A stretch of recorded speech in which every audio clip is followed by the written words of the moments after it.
Retro ரசிக நேயர்களுக்கு வணக்கம். இயக்குனர் இமயம், ஜனரஞ்சக டைரக்டர், மக்களின் மனசாட்சி என்று போற்றப்படும் பாரதிராஜா அவர்களை பற்றி இந்த காணொலியில் பேசலாம்னு நினச்சிருக்கேன். அவர் இறந்தது தமிழ்நாட்டுக்கு மட்டுமில்லை, எல்லாருக்குமே பேரிழப்பு தான். அது நம்ம ரெட்ரோ ரசிகன் சேனல் சார்பாகவும், நேயர்கள் சார்பாகவும், தமிழக மக்கள் சார்பாகவும், அவருக்கும் திரையுலகத்துக்கும், அவரை சார்ந்த குடும்ப நண்பர்களுக்கும், என்னைய மாதிரி கோடிக்கணக்கான ரசிகர்களுக்கும் அவர் படங்கள் இது வரைக்கும் ஒன்று கூட நான் மிஸ் பண்ணதில்லை. கிட்டத்தட்ட 16 வயதில் ஆரம்பித்து பசும்பொன் 25வது படம் இருக்குது. 25 படம் தேட்டர்களில் பார்த்துருக்கேன் நான். என்னை மிக கவர்ந்த இயக்குநர்கள் அவர் ஒருத்தர். பீம்சிங் எப்படி அன்னைக்கு குடும்ப கதைகளில் ஜொலிச்சாரோ, ஒரு அதையும் தாண்டி குடும்பம், ஜனநாயகம், சமத்துவம், சோசலிசம் இந்த கருத்துக்கள் இது பண்ணி அருமையாக ஒரு வந்த டைரக்டரு. அதாவது தமிழ் சினிமாவில் பார்த்திங்கன்னா ஒவ்வொரு காலகட்டத்துக்கும் ஒரு படம் புரட்சி பண்ணும். 1952 எடுத்துக்கோங்க, பராசக்தி அன்னைக்கு உள்ள திரையுலகத்தை பிரட்டி போட்டு மிகப்பெரிய வெற்றி பெற்ற படமாக அமைஞ்சிச்சு. அந்த இலக்கணங்கள்லாம் உடச்சிச்சு. அதே மாதிரி தமிழ் சினிமாவை ரியலாக கிராமத்துக்குள்ளே அப்படியே கூட்டு வந்து படம் பிடிச்சி 16 வயதிலேன்னு ஒரு படத்தை எடுத்து அவ்வளோ பெரிய மிகப்பெரிய வெற்றி கொடுத்த டைரக்டரில் பாரதிராஜாவுக்கு மிகப்பெரிய பங்கு இருக்குது. அந்த கதை கலைமணி கதை அழகாக கிட்டத்தட்ட நிவாஸ் கேமரா இயக்குனருமே எடுத்திருப்பார் பாருங்கள். ஆண் அழகன் கமலஹாசன், அது பாரதிராஜா தான் தைரியம் வரும்.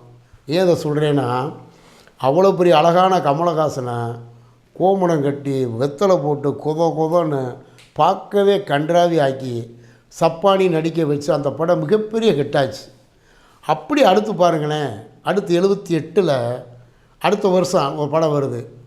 அந்த 78 79 காலகட்டங்களில் சிகப்பு ரோஜாக்கள் எடுக்கிற அதே கமலஹாசனை ராயலாக ரிச்சாக சூப்பராக காமிச்சிருப்பாப்புல. அவரோட படங்களில் என்னென்னு ஒன்று பார்த்தீங்கன்னா, அந்த ஆர்ட் டைரக்டர்லாம் கோபம் வருமா. என்னென்னு கேட்டால், இவர் என்ன எப்போவுமே எங்களுக்கு வாய்ப்பு தர மாட்டேன்றாரு, ஒரு வருஷம் மரம் செடி கடிகளுக்குள்ளே அங்கே போய் இங்கே போய் ஷூட்டிங் எடுத்துகிறாருங்கிற கோபம்லாம் அவங்களுக்கு வருமா. அது மாதிரி தமிழ் சினிமாவில் ஒவ்வொரு படத்துக்கும் ஒவ்வொரு கருத்தை சொன்னதில் நம்பர் 1 இயக்குனர்னா அந்த பாரதிராஜா தான். 16 வயதிலே இந்த 16 வயசு அதுக்கான எஃபெக்ட் என்ன எதுக்குன்னு எடுத்துருப்பார். அடுத்த படம் பாருங்கள், கிழக்க போகிற ரயில். அந்த கிழக்க போகிற ரயில் பாருங்கள், அந்த ஒரு காதல் கதை எப்படின்னு கேட்டிங்கன்னா, அவர் நாவிதர் அந்த தொழில் பார்க்குறதுல பிறந்திருப்பார் கதாநாயகன். இவன் கொஞ்சம் ராதிகா அப்படின்னு கேட்டிங்கன்னா சாதாரண இந்த ஒரு நடுத்தர வர்க்கத்தில் பிறந்த மாதிரி காமிப்பாங்க. 2 பேருக்குமான காதலை அவ்வளோ மதிநுட்பமாக செதுக்கியிருப்பாப்புல. அதில் பாருங்களேன், அதில் ஒரு மிலிட்ரிக்கார் ஒரு ஆளை காமிப்பாங்க விஜயன்னு சொல்லி. அவரை முற்போக்கா என்னடா இந்த காலத்தில் போய்கிட்டு இப்படி இருக்கீங்களே அப்படின்ற மாதிரிலாம் அமைச்சு அந்த படம் கிளைமேக்ஸ் பார்த்திங்கன்னா அதுவும் அருமையாக இருக்கும். அந்த மூட நம்பிக்கையில் பழக்கங்களை உடச்சி அதில் கிளைமேக்ஸ் அமைச்சிருப்பாப்புல. அடுத்து சிகப்பு ரோஜாக்கள் சொல்லிட்டேன். அதுக்கப்புறம் பார்த்திங்கன்னா சில வாலிபம் விவாவெல்லாம் எடுத்தார். அது பெரிய லெவலில் போகாட்டோம்ல, அதில் மெசேஜ் வச்சுருந்தார். வாலிபம்ங்கிறது பெரிய விஷயம் இல்லை, அது வரும் போகும் அப்படின்ற மாதிரி படம் எடுத்தார். அவரை குறிப்பாக சொல்லணும்னு பார்த்தீங்கன்னா, அதுக்கப்புறம் எடுக்கிறார் பாருங்கள், நிறம் மாறாத பூக்கள்னு ஒரு படம். நிறம் மாறாத பூக்கள் பார்த்திங்கன்னா அதில் விஜயன், சுதாகர், ராதிகா, ரதி எல்லாமே நடிக்கிறாங்க. அதில் என்ன நிறம் மாறாத பூக்கள்னு பார்த்திங்கன்னா, அந்த கதையோட தன்மை கடைசி வரைக்கும் மாறாது. பார்த்துக்குங்க, இறந்த காதல் அழித்து உருவுற ஒரு கேரக்டர் வரும், காதலில் பிரிஞ்ச இன்னொரு கேரக்டர் வரும். 2 கேரக்டரை மிங்கிள் பண்ணி கடைசி வரைக்கும் கொண்டு போவார். இந்த ட்ராக்குக்கு அது போகாது, அந்த ட்ராக்குக்கு அது போகாது. அந்த திறமை பாரதிராஜாவுக்கு தான் செய்கிறோம். அந்த நிறம் மாறாத பூக்கள் அந்த படமும் சூப்பர் டூப்பர் ஹிட் ஆச்சு. சுதாகர் ராதிகாவை அறிமுகப்படுத்தின பெருமையும் பாரதிராஜாவுக்கு தான் சேரும். நடிகைகள் ஏகப்பட்ட பேர் அந்த ராணால அப்படின்னு கொண்டு வந்தது பாரதிராஜாவுக்கு சேரும். ராதிகா, ரஞ்சனி, ரேவதி, ரஞ்சிதா, நிறைய நடிகைகள் அறிமுகப்படுத்தின பெருமை பாரதிராஜாவுக்கு உண்டு. நிழல்கள் படத்துலலாம் அந்த நிழல்கள் அப்படிங்கிறது பார்த்திங்கன்னா ஒரு வேலையில்லா பட்டதாரிகளோட நிலைமை எடுத்திருப்பாப்புல. 4 இளைஞர்களை காமிச்சு எடுத்திருப்பாப்புல. அதெல்லாம் ரவி அறிமுகம், மிக அற்புதமான நடிகர் நிழல்கள் ரவி. அந்த படத்தில் இருந்து அவருக்கு அடைமொழியே நிழல்கள் வந்துச்சுன்னா பாருங்களேன், அந்த படம் நல்ல ஹிட்டாச்சு. பாட்டுமே அருமையாக பாடியிருப்பாப்புல, எல்லா பாட்டும். இப்போ பாரதிராஜன் ஒரு ஸ்பெஷல் என்னன்னா, கவிஞர்கிட்ட கவிதையை வாங்கிடுவார், இசையமைப்பாளர்கிட்ட இசையை வாங்கிடுவார், நடிகர்கள்கிட்ட நடிப்பை வாங்கிடுவார். ஆக மொத்த ஆடியன்ஸுக்காக எந்த விதத்துலையும் காம்ப்ரமைஸ் ஆகாத ஒரு டைரக்டர்னால் அது பாரதிராஜா தான். சொல்ல வர கருத்தை தெளிவாக சொல்லுவார். எண்ணுயிர் தோழன் ஒரு படம் பாருங்கள். அதனால் பாபுன்னு ஒரு ஹீரோ வந்திருப்பார். அந்த பாபு ரமான் ஒரு ஹீரோ அறிமுகப்படுத்தினாங்க. அது எப்படின்னு கேட்டிங்கன்னா, ஒரு அரசியல் கட்சியில் ஈர்ப்பாக இருக்க ஒரு தொண்டன் தலைவனை தெய்வமாக கும்பிட்டுக்கிட்டு இருக்கேன். ஆனால் அந்த தலைவன் மோசமானவனாக இருக்கான். அந்த தலைவன் மோசமானவனை நம்பி இந்த பாபுன்ற நடிகர் அவ்வளோ அழகாக நடிச்சிருப்பாப்புல.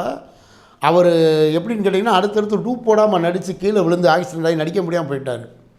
அந்த பாபுன்ற நடிகர் மிக அற்புதமாக எண்ணுயிர் தோழன் ஒரு படம் எடுத்தார். அதுவும் இந்த அரசியல் சம்மந்தப்பட்ட அருமையான எந்த கதை எடுத்தாலும், காதலாக இருந்தாலும், அரசியலாக இருந்தாலும், மனித உறவுகளாக இருந்தாலும் சித்தரிக்கிறதுல பாரதிராஜா கைவண்ணமே தனி.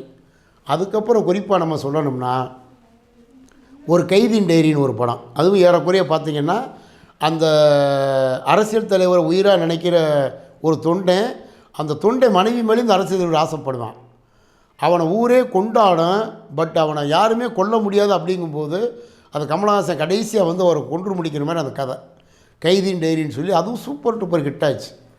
இது என்ன ஒரு விமர்சனமாகி போச்சுன்னு கேட்டிங்கன்னா, ஏன்னா கிராமத்தை விட்டு வேறு எதுவுமே எடுக்க மாட்டேன்றாரு அப்படின்னு அவர் சொல்லும்போது எடுத்த படங்கள் தான் சிகப்பு ரோஜாக்கள்.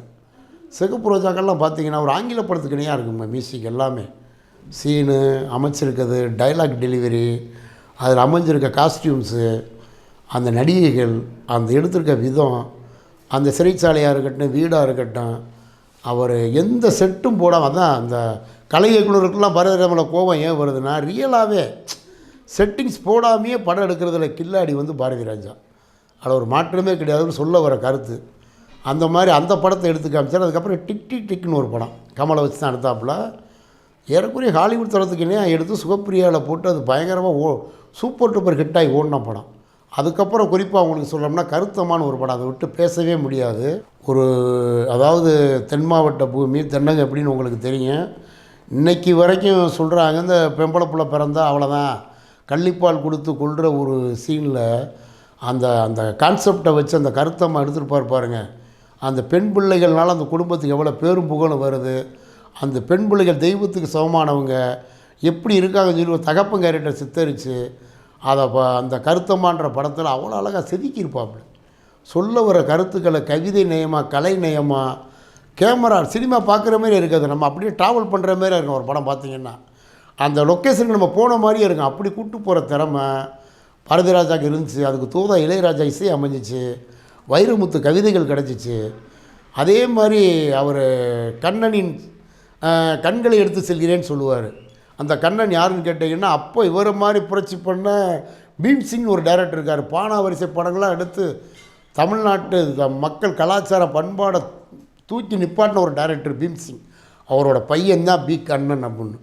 நான் படப்பிடிப்பு கேமராவை எடுத்து செல்வதில்லை, கண்ணனின் இரு கண்களை எடுத்து செல்கிறேன்னு பாரதிராஜா சொல்லுவார். அந்த அளவுக்கு இவர் நினைக்கிறத அப்படியே ஸ்க்ரீனில் கொண்டு வர திறமை கண்ணன்ட்ட இருந்துச்சு. முதல் மரியாதை விட்டு பேசவே முடியாது. முதல் மரியாதை எப்படின்னு கேட்டிங்கன்னா, அது ஒரு ஒரு அனுதாப காதல், அது ஒரு அனுதாப காதலாக மாறுற மாதிரி ஒரு கரிசனம்பாங்கல்ல, அது மாறுற மாதிரி ராதாவோட கேரியரில் எடுத்து பார்த்தீங்கன்னா, ராதா நடித்த படங்களில் முதல் மரியாதை நம்பரும் இடத்துல இருக்கும். அப்படி நடிக்க வச்சுருப்பார்.